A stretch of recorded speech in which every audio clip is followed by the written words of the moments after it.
Noah, thank you very much for the introduction, and thank you to everyone um, for your audience. My name is Toni Yannick Kalombo, and I'm the founder of Devboks, as Noah rightfully mentioned. And Devboks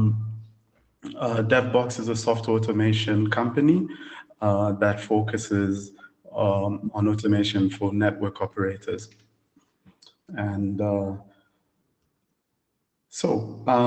let's dive into what is network automation. And pretty much it's the use of software to automatically configure, provision, manage, monitor, and test network appliances. You want to do this so that you improve the efficiency of your operations and the efficiency at which you deliver services on your network. By getting this right, you actually are capable of shortening the time to market of changes on the network, as well as services and products and connectivity to customers.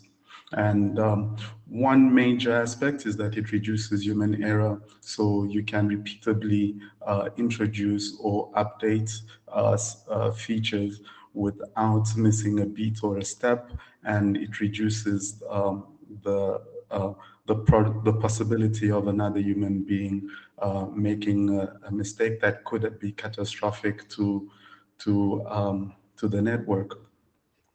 With the advent of the move to the cloud, software-defined networking and network automation is pretty much key in managing hyperscale data centers. And as we move more and more towards the cloud, we found ourselves in a position where the human, the warm body being the factor or the actor in managing the network gets removed, and that is replaced by software. So the big cloud providers manage their clouds and their networks using software, network function virtualization, and less human intervention. So as per this talk, we at Devboks have built a virtualized internet exchange platform, which allows one to be able to manage the internet exchange purely using software. And so what is an internet exchange point? It's a physical infrastructure to which internet service providers and content delivery networks can exchange traffic amongst their networks and peer together. Internet exchange points allow networks to interconnect directly with one another, and this reduces the need for them to break out onto the internet or other third-party networks, and it drastically reduces the cost per bit and increases reduces the latency as well, and increases the number of packets that can be exchanged between different networks. And of course, with an increased number of ports in the IXP, there's an improvement in routing efficiency as well. Direct, of course, as I said as well, the aim for IXPs is to keep the traffic local, and from a data sovereignty point of view, that is beneficial, but also it reduces the latency and improves on the quality and efficiency of the network. So an internet exchange point, this would be a typical a graphical representation of an internet exchange point architecture, where a number of internet exchanges can actually interconnect with the internet exchange, and by so doing, they would have access to other networks on that internet exchange. So one of the advantages, of course, is that this allows to be connected to cloud providers on the exchange, and such, this is an example of multiple public cloud providers such as Amazon, Google, Microsoft, VMware, and of course a data center such as Terraco with the NAP Africa Internet Exchange or the Africa Cloud Exchange. You can actually have access to with the direct connection to these public clouds, and this allows one to have direct access to the infrastructure and services that public cloud providers provide. But this is not just also for public clouds. This also can give you access to multiple other private networks as well that are in the same internet exchange facilities.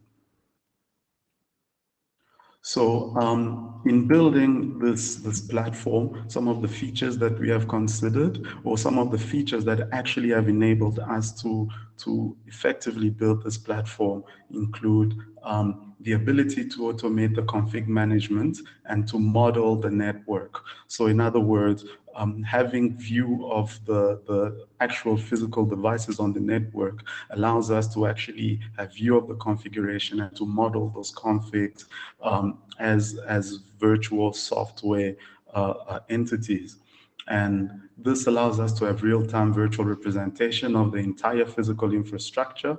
From there, we can extrapolate the different interconnections. And with that done, once one party has actually interconnected with another party through the internet exchange, there's a way to automate the configuration management so that a virtual circuit can be created between the two parties. And this allows for the automation of enabling and establishing interconnections with different parties on the network. And part of the things to consider is the error handling. So making sure that there are no errors being propagated and having software routines that make sure that errors are handled and managed properly. And in the case of errors or failure, there are rollback mechanisms, and as well as version control mechanisms to make sure that if there's an erroneous version, a previous stable version can be adopted. This allows for better audit and better security and compliance of the network. And of course, with this in place, we can have better real-time and automated reporting on the network. And all of this is enabled through API centricity. In other words, we can interact with the internet exchange via APIs, and members of the internet exchange can actually consume the APIs in order to better enable them to create interconnections on the internet exchange. So some technology concepts, excuse the images are coming out a bit grainy, but in essence, we are looking at the stack of a virtual network, which is built into different development environments. And usually the test, the production, and the development environment. And that stack is built on top of a network virtualization platform. And this virtualization platform has different interfaces to the higher layers of the stack using other CLI, SNMP, NetConf REST, gRPC, or REST APIs as I've managed. And this allows us to do telemetry and monitoring, network testing, configuration management, and all of that can be managed through source control using a build server.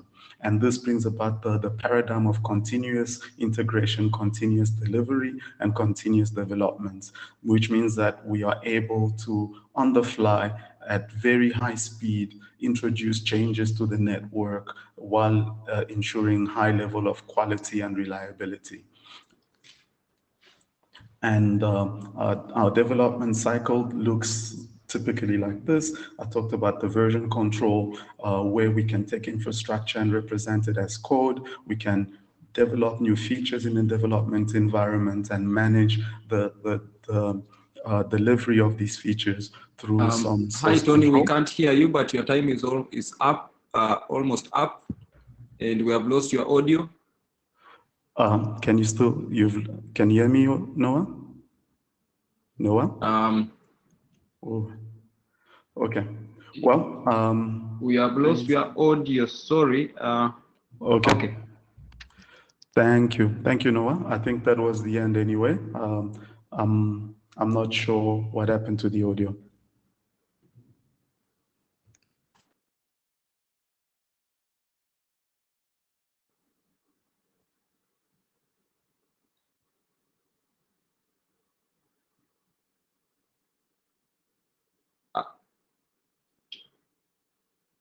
Toni, are you up?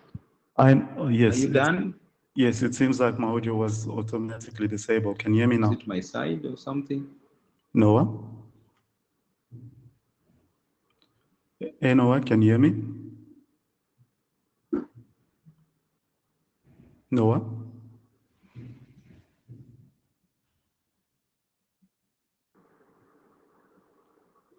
Okay, yeah, my audio is fine. So no, I think it's on your side, but that pretty much brings the end. I think my last slide really spoke about the technology platforms that we used. And thank you, Noah.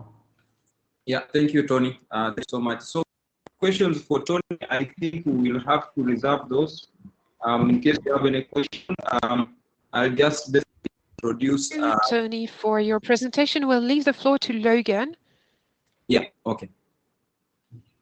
For his presentation.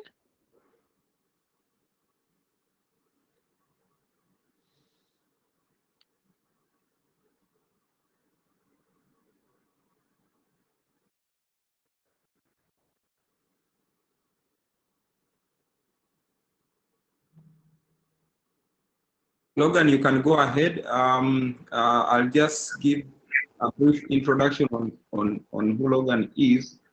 So our next speaker is Logan. He works as a security engineer at AFRINIC and is an expert in BSD security and networking. So Logan has also extensively involved himself with the IETF, and he will be giving a talk on IPv6 extension headers and their implication for network and security operation. The floor is yours, Logan. Thank you very much, Noah. So can you guys hear me properly? I can hear you. Good. So I'll be speaking about IPv6 extension headers and their application. We are very short on time, so I'll try to go as fast as I can. So IPv6 extension headers have been around for a long time, as long as IPv6. Just to go a little bit into history, one of the first reference implementation of IPv6 was the Kami IPv6 stack from Japan, and then they later produced something for Linux, which was eventually merged for Usagi. Both of them had some kind of support for v6 extension headers. And when you look at, we'll go a little bit into this, but when you look at the history of IPv6 and v6 extension headers, they will be here for a long time. But keep in mind that v6 was, when the IPv6 reference implementation were being designed, it was based in a time where there was a lot of features trying to be included within the v6 stack. And later, you know, sometimes people say this might not be a good idea, or this doesn't quite work out in practice. So the v6 extension headers, there are two sides to the debate. So just that you are aware, IPv6 is standardized in a standardization body known as the IETF, which is the Internet Engineering Task Force. So the Kami project and the Usagi project, they took those drafts at the time and then worked on implementing them in the BSD and Linux. So next slide. So there's an RFC for IPv6. It's 8200. It's the updated one. So what are v6 extension headers for those who are not quite aware? So v6, there's some optional internet layer, and I'm just quoting from the RFC here, but basically it says that you can have additional headers between your IPv6 header and then an upper layer header in a packet. And each one is distinguished by next header. So those are the v6 extension headers. So in the interest of time, I'm going to not to spend too much time enumerating the different IPv6 extension headers that we have. I encourage you to read I think it's section 11 or page 11 of RFC 8200. So when you look at it, it looks like a good idea. I mean, like, you basically have an additional header that's processed mostly at the reception level, meaning at the node reception level, at the destination level. And if you look at the slide, the fourth slide that I just shown to you, it basically says you have an IPv6 header, then you have a next header which points to TCP header. So a typical extension header would be something like IPv6 header, and just right below it, you have next header, which is to a routing header. And then you would have the next header to the TCP header.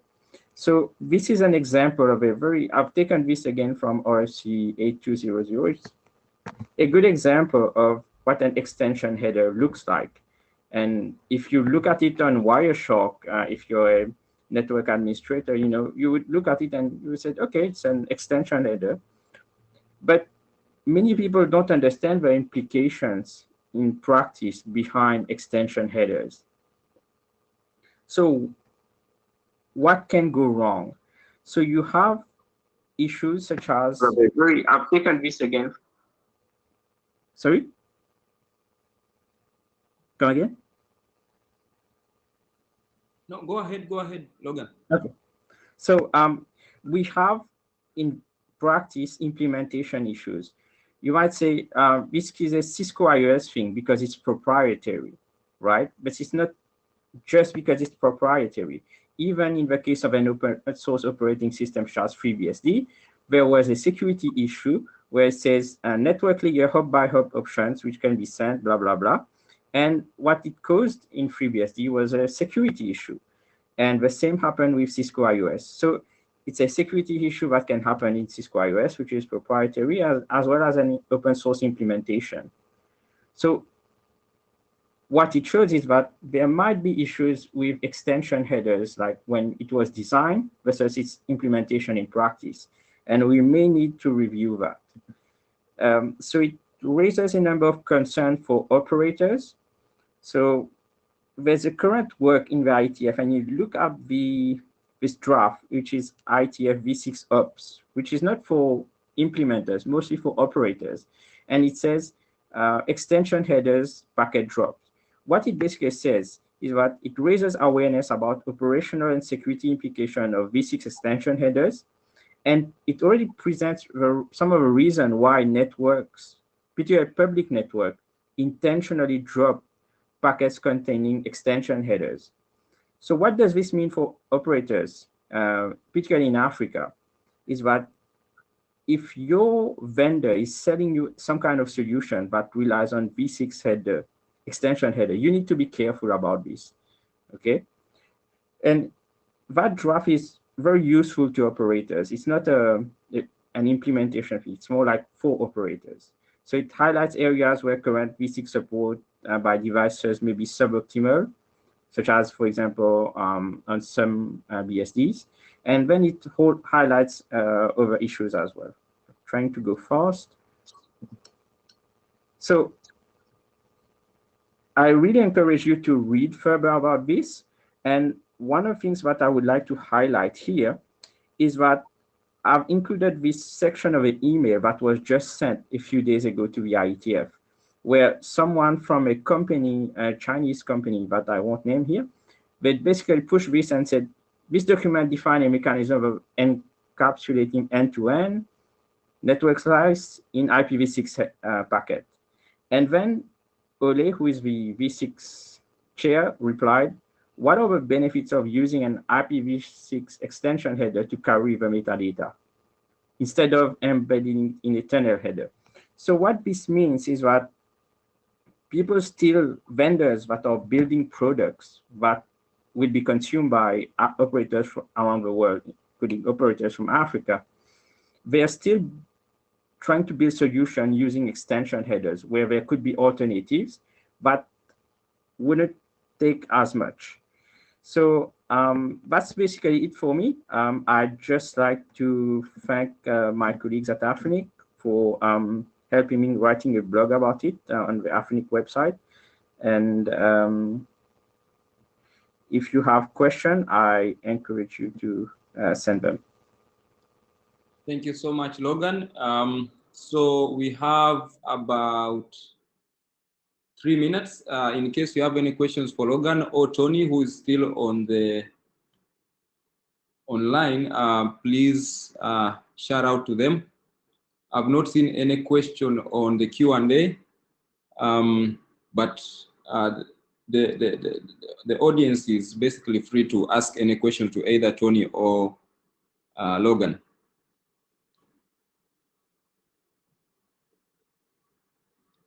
We still have 3 minutes. I think that should be enough for some questions from the audience.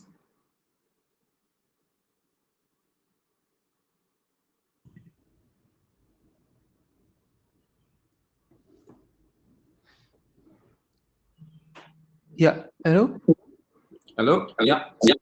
Yeah, so my question is for Logan. So I am an end user in a network where we use a device that is where my vendor did not like respect all of this. What are the direct implications? What are the direct implications? What am I to be afraid of? Depending on your network, how it was designed and everything, I'm not saying extension headers are bad everywhere. It might be certain specific cases where they might be good, but you have to take into account that they lead to, for example, security issues, denial of service issues. So if, for example, let's say you have some kind of router that's processing them, a malicious user could potentially cause it to either lock up or misbehave. And that's why a number of, if you look at the draft, V6 of extension headers, it has a pretty extensive discussion about there's a lot of firewalls that intentionally drop IPv6 packets containing extension headers because of a risk of DDoS. So it's often for security reasons that they do this. And so it could affect an end user, because if your router is being DDoS, it's not good.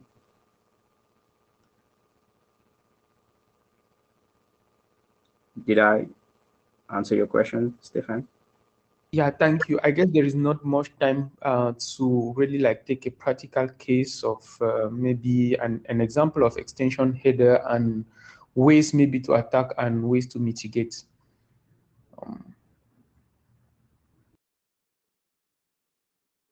Okay. Thank you, Stefan and Logan. Toni, are you there?